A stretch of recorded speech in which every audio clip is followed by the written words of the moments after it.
你在职场里是不是那个永远最早到、最晚走的老实人？你掏心掏肺帮同事擦屁股，最后锅全砸你头上。你拿命换业绩，升职加薪永远轮不到你。你带团队真心待人，下属反倒觉得你软弱可欺，蹬鼻子上脸。你对朋友两肋插刀，人家拿你当免费提款机加情绪垃圾桶。深夜躺床上，你反复问自己，我明明是个好人，为什么总被这个世界往死里打？课本和长辈教了你10000种当圣人的姿势，温良恭俭让，以德报怨，却从来没告诉你最关键的那件事。在不完美、充满算计的真实世界里，一个好人到底该怎么活下去？还得赢。今天我们就来聊一本中国历史上极其特殊、极其冷酷，甚至被历代帝王将相偷偷藏在枕头底下当内部保密教材的奇书《韩非子》。它不是什么厚黑学，不是宫斗指南，把韩非子等同于阴谋诡计，是对这位千古奇才最大的侮辱。儒家告诉你世界应该是什么样，那是理想主义；法家直接撕下所有温情脉脉的面纱，血淋淋地告诉你世界本来就是什么样。他不灌心灵鸡汤，不信道德自觉，他只信一样东西：人性的底层代码，趋利避害。接下来我会带你进行一次认知的彻底洗牌，从韩非子硬核的人性论出发，拆解他留给后世管理者的3大终极杀器：法术、势。这不是轻松的搞笑视频，这是一次对人性深渊的试探。如果你内心不够强大，还想保留一丝童话幻想，现在退出还来得及。但如果你想看清职场、社交甚至亲密关系背后那套冷冰冰却极其有效的运转逻辑，不想再做那个被卖了还帮人数钱的老实人，那就拿好笔记本，我们发车。讲理论之前，必须先认识韩非这个人，他的经历就是他那套狠毒文字的血色底色。韩非出身战国末期的韩国，正儿八经的宗室公子，超级富二代。按理说这种出身每天喝酒听曲就能安稳过一辈子，但老天爷开了个极其残忍的玩笑，这位中国历史上最顶级的辩证逻辑大师居然是个结巴。史书说他为人口吃，不能道说而善著书。你想想那个画面，纵横家满地走，靠嘴皮子就能当宰相的战国，苏秦张仪在殿上口若悬河，韩非公子满腹经纶，却连一句完整的话都急得说不出来。他眼睁睁看着祖国韩国在7国中最弱小，天天被秦国按在地上摩擦，国君却宠信溜须拍马的废物。他想进谏，但他结巴，说不过那些奸臣。上帝封死了他演讲的嘴，却为他打开了写作的上帝视角。所有愤怒、不甘、清醒、克制，全部化作刀锋般锐利的文字。他的笔没有废话，直击要害，像一把冰冷的手术刀，精准切开社会的毒瘤。为了救国，他拜在荀子门下。戏剧性来了，荀子是儒家最后一位大师，但他和孟子相反，提出著名的性恶论。人性本私，喜欢利益，嫉妒别人，必须靠后天礼仪教化。韩非坐在讲台下，心里飞速运转，直接把老师的理论推到了极致。老师，既然人性本来就是自私的，那靠教育、靠道德管得住吗？管不住的。面对猛兽，你跟他讲道理有用吗？没用，得用鞭子，用牢笼。就这样，儒家大师的课堂里诞生了法家思想的集大成者。顺便说一句，当时坐在同一个教室里听课的还有一个同学，天赋不如韩非，但野心极大，后来去了秦国，成为千古一相。他叫李斯，记住这个人，他将是韩非生命中挥之不去的梦魇。学成归国后，韩非把自己的心血写成《孤愤悟空》等文章递交给韩王，结果韩王根本看不懂，也懒得看。但命运的齿轮在千里之外的秦国转动了。年轻的秦王嬴政偶然读到韩非的文章，激动地拍案而起，仰天长叹，嗟乎！寡人得见此人与之游，死不恨矣。我要能见这个作者一面，跟他交个朋友，死都值了。什么才是顶级大 V？ 直接让千古一帝变成头号迷弟。为了得到韩非，嬴政不讲道理，直接发兵攻打韩国。韩王吓破胆，赶紧把韩非打包送到秦国。韩非终于站到了当时最强大的帝王面前，他的理论终于有了施展的舞台。但悲剧往往在最高潮时降临。还记得那个同学李斯吗？他已经是秦国高官，太了解韩非的才华了。他很清楚，只要有韩非在，秦国丞相的位子永远轮不到自己。深谙政治斗争的李斯利用韩非是韩国宗室的身份，在秦王面前疯狂进谗言，韩非终究是韩国人，他现在帮我们，以后肯定会反水，不如杀掉秦王犹豫了，把韩非下了监狱。就在秦王纠结要不要放人的时候，李斯动作极快，直接派人送去一杯毒药。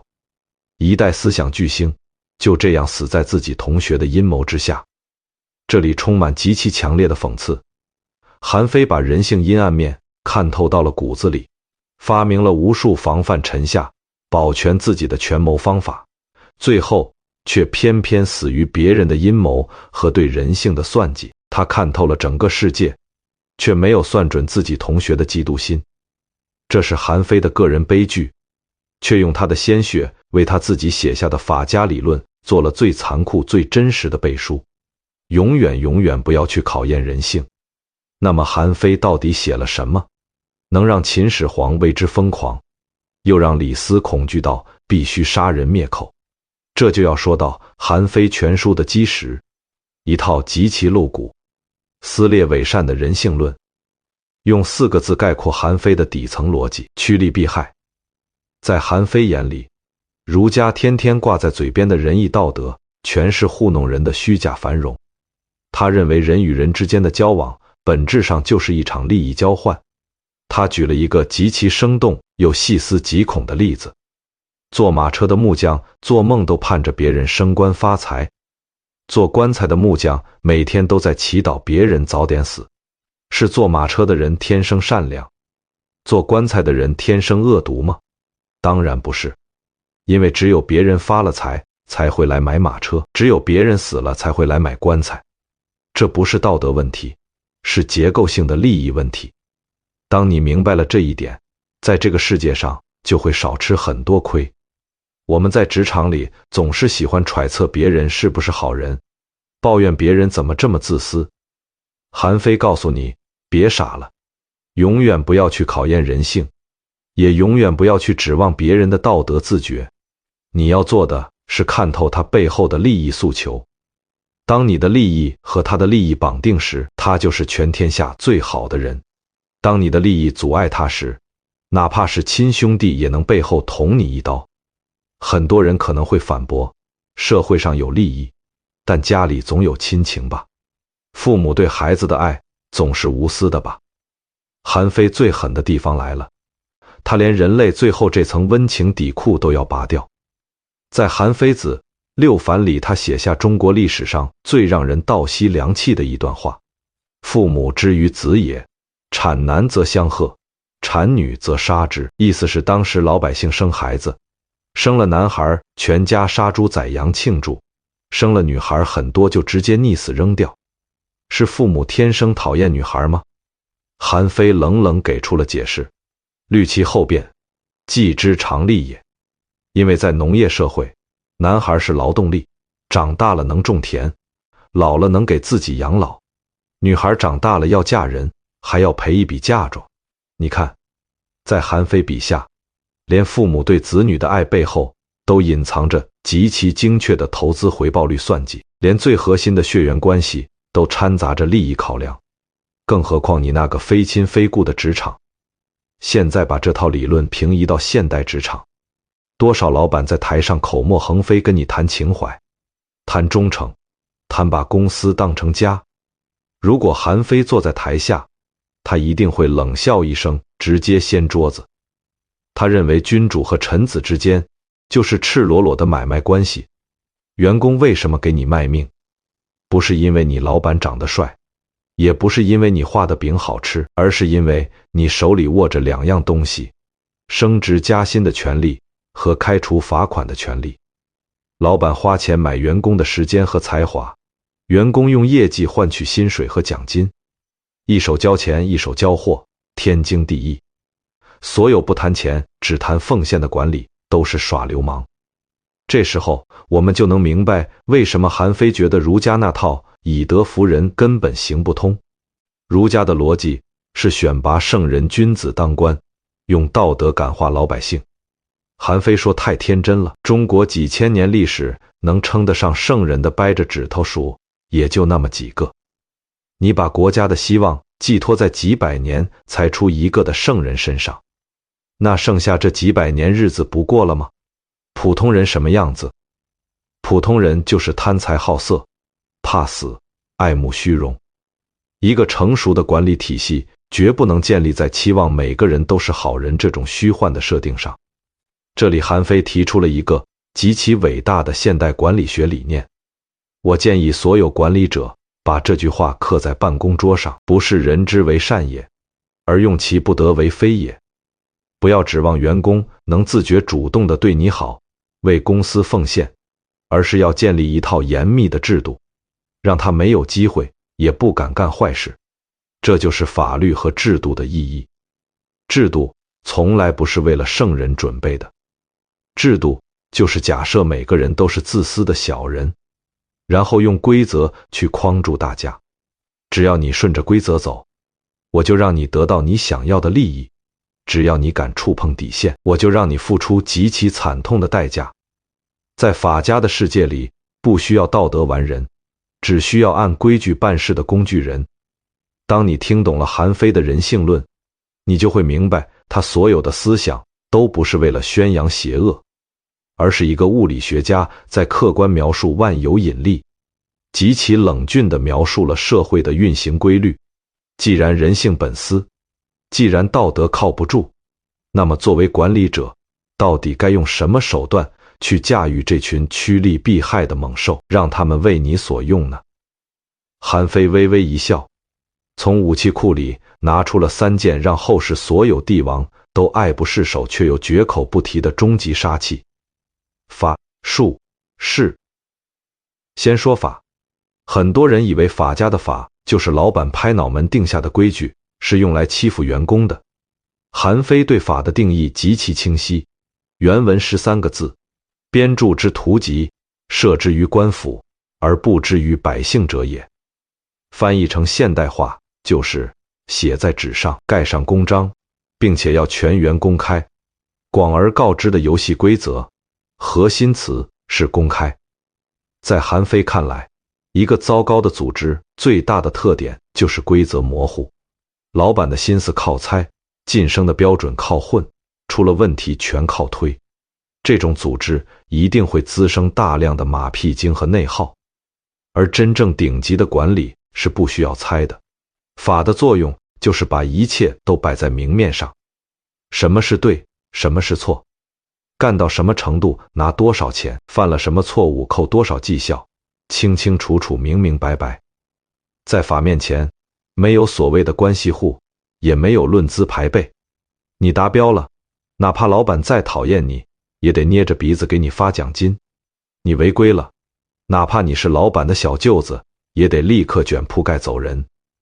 为了证明法的绝对威权，韩非极其推崇他的法家前辈商鞅。大家小时候都学过商鞅洗木立信的故事。商鞅在南门立了一根木头，说谁能搬到北门赏50斤。大家觉得不可思议，没人敢动。后来真有个愣头青搬了，商鞅二话不说，当场兑现50斤。小时候读只觉得商鞅真有钱，现在读韩非你才会惊醒，商鞅买的根本不是搬木头的劳动力，他是在花50斤买下整个大秦帝国系统规则的信用。他要向所有人释放一个极其强烈的信号：从今天起，在秦国不要看关系，不要看人情，只看规则。我说赏，天王老子来了也得赏。反观现在很多公司为什么留不住人才？因为老板把法当成了自己的橡皮泥。高兴的时候说小王好好干，年底给你分红；不高兴的时候说公司最近困难，大家要懂得感恩，奖金取消。韩非告诉你，法不阿贵，绳不挠屈，朝令夕改的规则比没有规则更可怕。想要管理好一个团队，第一步就是收起你泛滥的情绪，把一切交给冰冷的、绝对公开的制度。如果说法是摆在明面上的规矩，那么术就是管理者藏在袖子里的匕首。韩非说，术者，藏之于胸中，以偶众端而前御群臣者也。法必须让全天下都知道，而术绝对不能让人看穿。这里面包含韩非极其毒辣的2个管理技巧。第一招叫去好去恶，群臣见素。在职场里，如果你是一个领导，最忌讳什么？不是能力不够，而是被下属摸透了你的脾气和喜好。韩非说，君见其所恶，则群臣逆端；君见其所好，则群臣无能。老板如果在明面上表现出喜欢听好话，整个公司就会变成夸夸群，真话一句也听不到。老板如果表现出喜欢员工加班，那么所有人到了下班时间都会坐在工位上疯狂摸鱼表演奋斗。所以韩非给管理者的建议是4个字：喜怒不形于色。真正的顶级猎手永远是沉默的。你不表态，下面的人就摸不准脉，他们只能老老实实按法去办事，而不敢对你进行向上管理。这就是术的核心，保持神秘感，也就是保持控制力。第二招叫行名参同，这是韩非的一大发明，也是2000年前的绩效考核指南。什么是名？就是你的岗位职责，或者你吹的牛。什么是行？就是你实际干出来的结果。管理者不需要天天盯着员工干活，只需要做一件事，拿着名去对照行，说的跟做的一样，赏做不到。韩非讲了一个极其变态却又让人拍案叫绝的故事。从前有个国君叫韩昭侯，有一次喝醉了睡在榻上，当时负责管帽子的侍卫看到主君冷，就自作主张拿了一件衣服盖在韩昭侯身上。韩昭侯醒来后觉得很暖和，问谁给我盖的衣服，左右回答是管帽子的侍卫。大家猜猜结局，如果是心灵鸡汤，老板肯定大受感动，提拔了这个侍卫。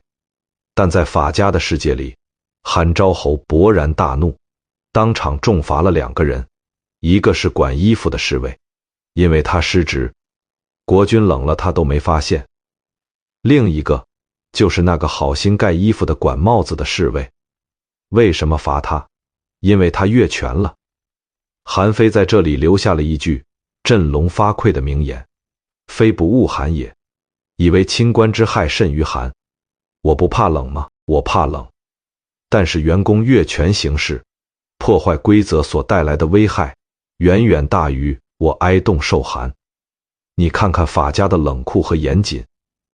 在现代企业里，有多少内耗是因为职责不清、互相插手导致的？产品经理去教程序员写代码，销售总监去干预 HR 招人，美其名曰大家都是为了公司好，实际上是在摧毁整个组织的边界感。韩非的术告诉你，不在其位，不谋其政，干不好分内的事要罚，干了分外的事也要罚，这就是极致的管理之术。最后说是，有了规矩，有了手段，是不是天下无敌了？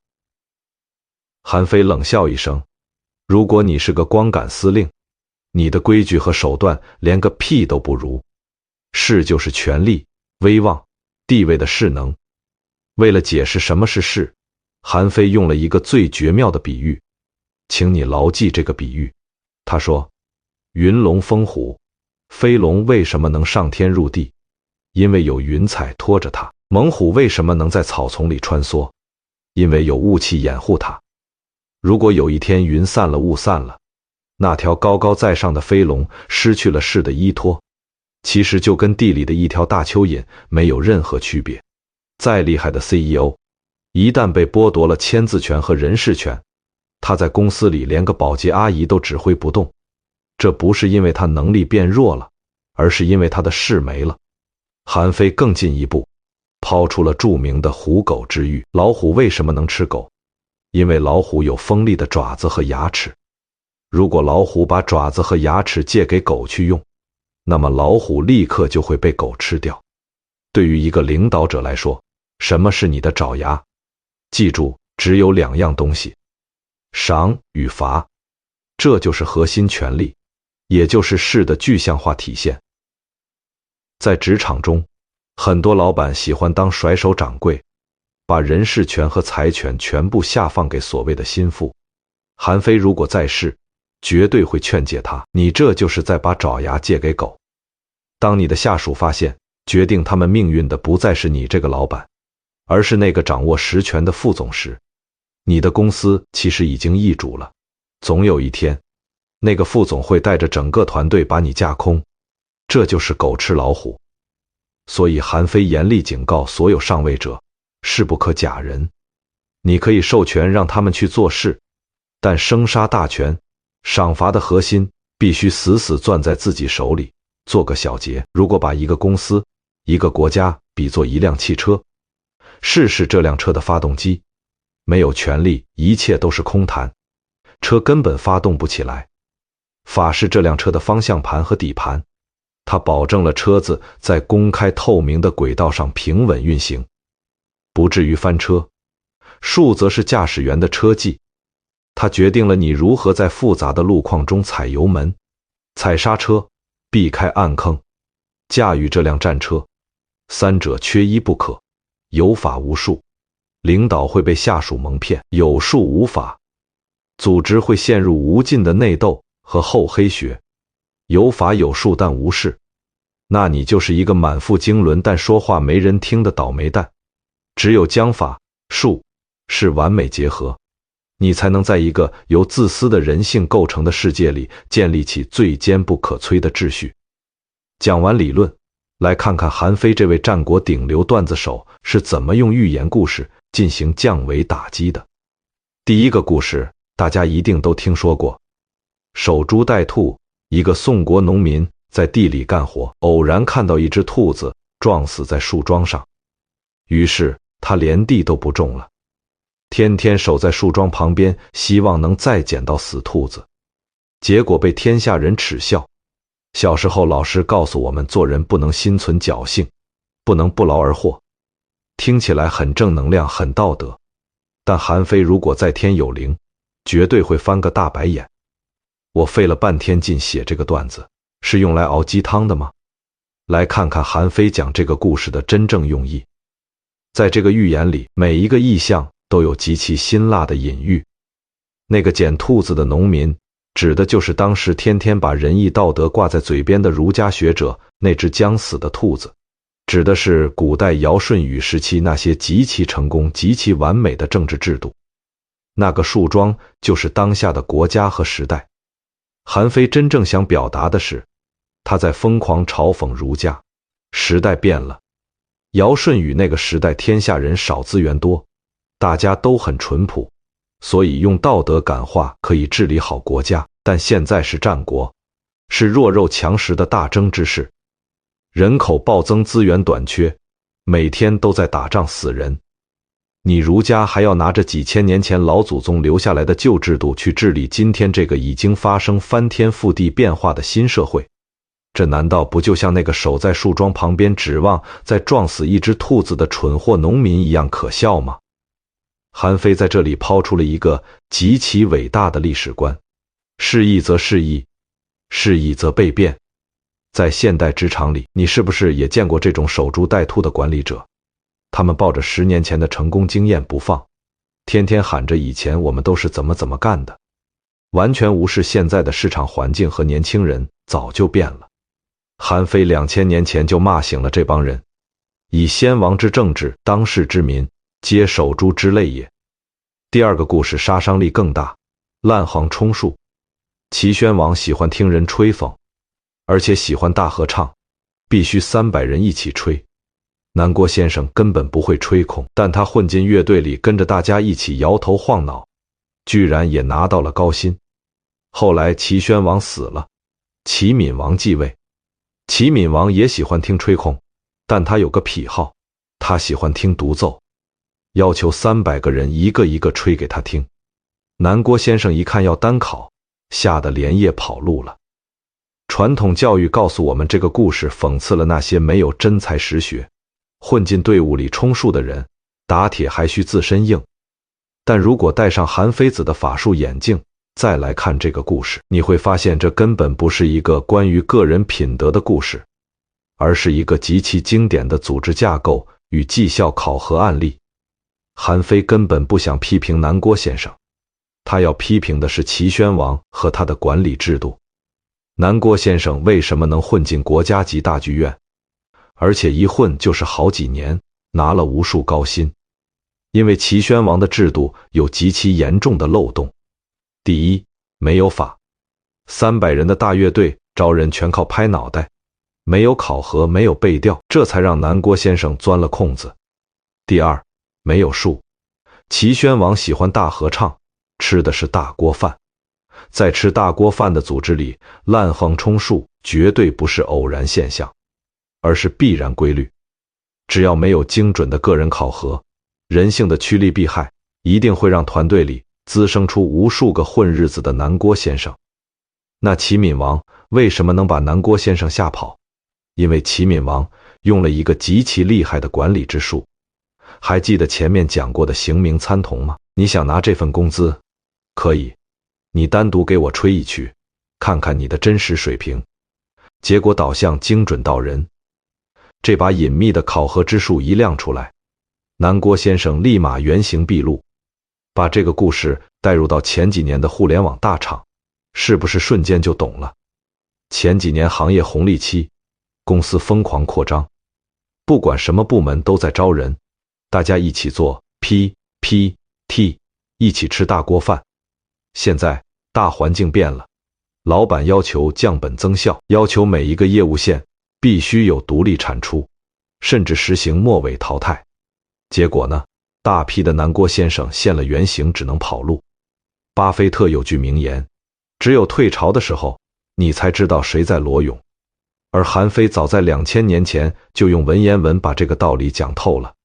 没有严密的法和术，你的公司就是齐宣王的草台班子，养的必定全是南郭先生。看完韩非的预言，你是不是觉得后背一阵发凉？但同时又有一种看透事物本质的痛快感。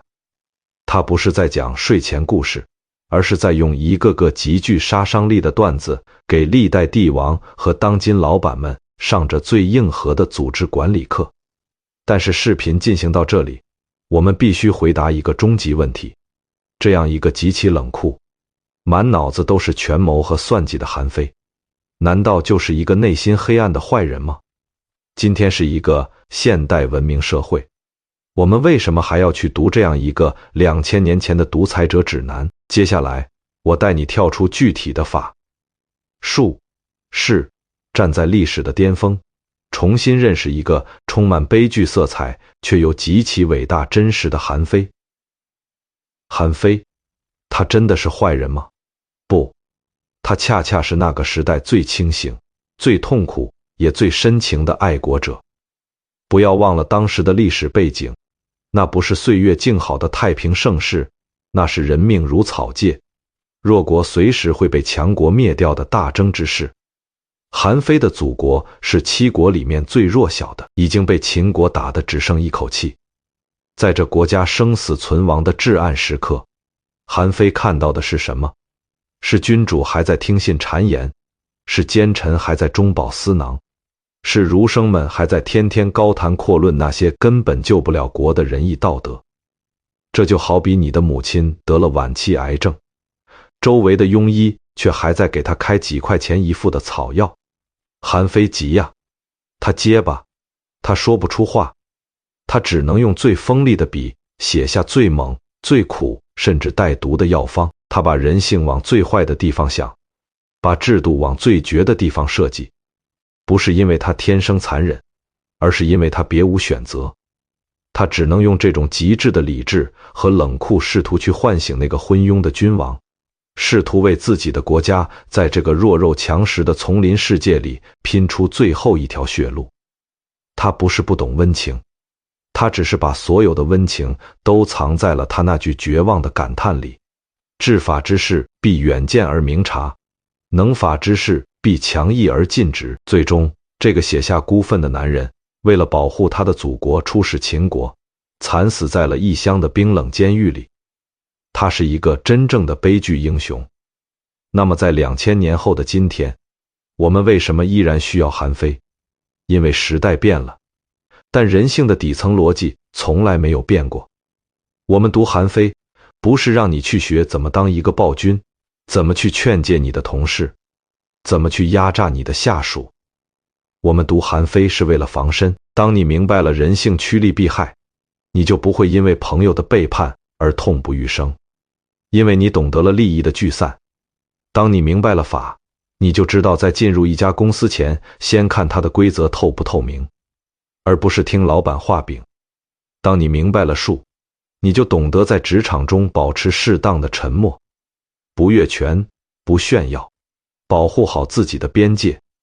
当你明白了事，你就会拼命去提升自己的核心不可替代性，把主动权死死握在自己手里。韩非就像一套人类社会的底层源代码，当你读懂了它，再看这个世界，就会有一种强烈的降维打击感。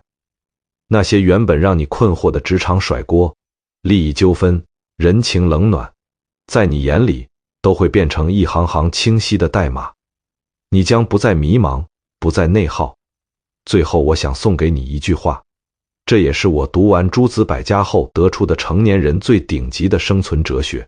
读儒家让我们知道这个世界应该是什么样，读法家让我们看清这个世界实际是什么样。只懂儒家的人太天真，容易被现实撞得头破血流；只懂法家的人太冷酷，容易变成一台没有感情的机器。真正成熟的成年人应该外圆内方，内圣外王。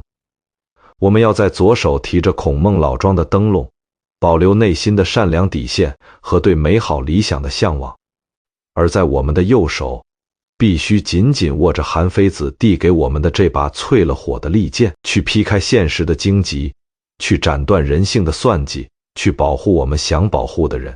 好人不仅要比坏人更善良，更要比坏人更懂生存。这期文案写了1万多字，查阅了大量资料，可以说掏空了我的心血。如果你在这个安静的时刻恰好听到了这里，那说明我们之间有着极深的缘分。如果你觉得这期内容确实像一把冰冷的手术刀，切开了你认知里的迷雾，为你带来了一丝看透人性的清醒，我希望你能把通透或者破局2个字打在公屏上，这就是对我最大的鼓励。当你在未来的某个时刻遭遇职场的甩锅、人际的背叛，或者因为太老实而再次感到憋屈、自我怀疑的时候，翻出来再听一遍韩非留给我们的这套法术式心法，随时为你解忧。我是老高，喜欢的话记得点赞订阅，我们下本书见。